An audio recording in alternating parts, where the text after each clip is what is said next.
Raja Paksa melakukan pemotongan pajak populis pada akhir 2019, hanya beberapa saat setelah COVID melanda.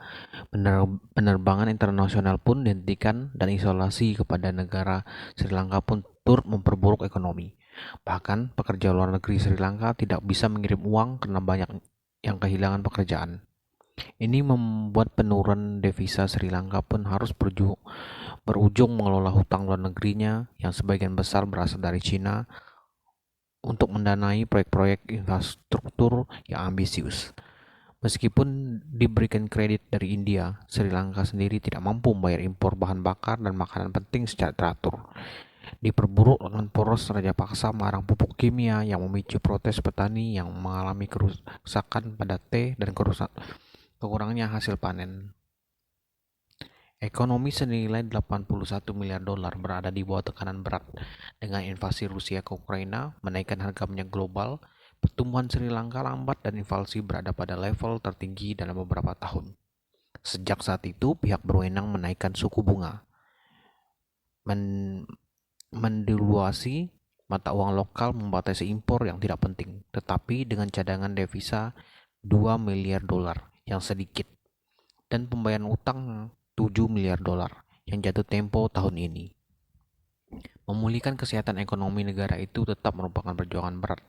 Harga konsumen naik 90% di Maret dari tahun sebelumnya, tingkat tercepat di Asia setelah melonjak 15% di Februari.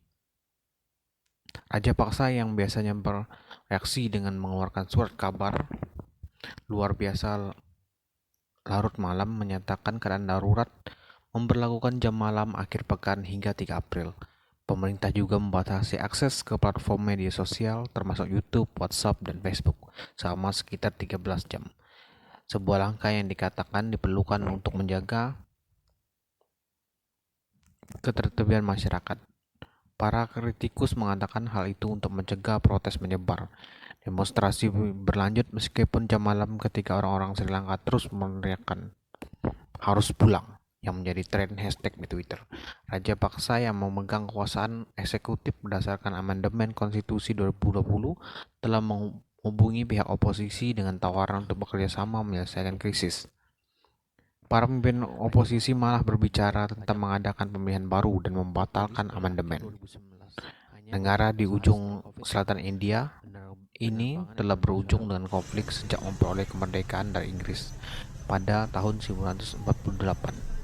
Perang saudara antara pemerintah yang didominasi Sinhala dan separatis Macan Pembebasan Tamil Elam berlangsung selama beberapa dekade dan menewaskan 100.000 orang. Perang berakhir pada 2009 dengan kemenangan pemerintah dan tuduhan pelanggaran hak asasi manusia di kedua belah pihak.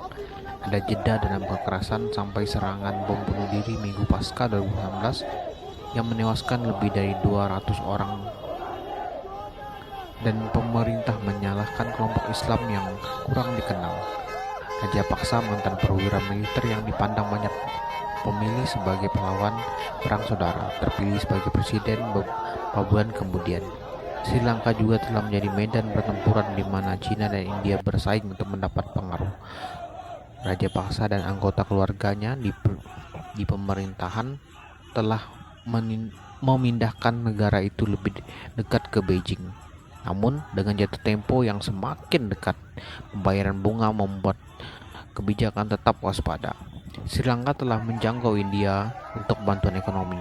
Investor juga mengamati untuk melihat apakah Sri Lanka akan menindaklanjuti pembicaraan dengan Dana Moneter Internasional untuk paket bantuan.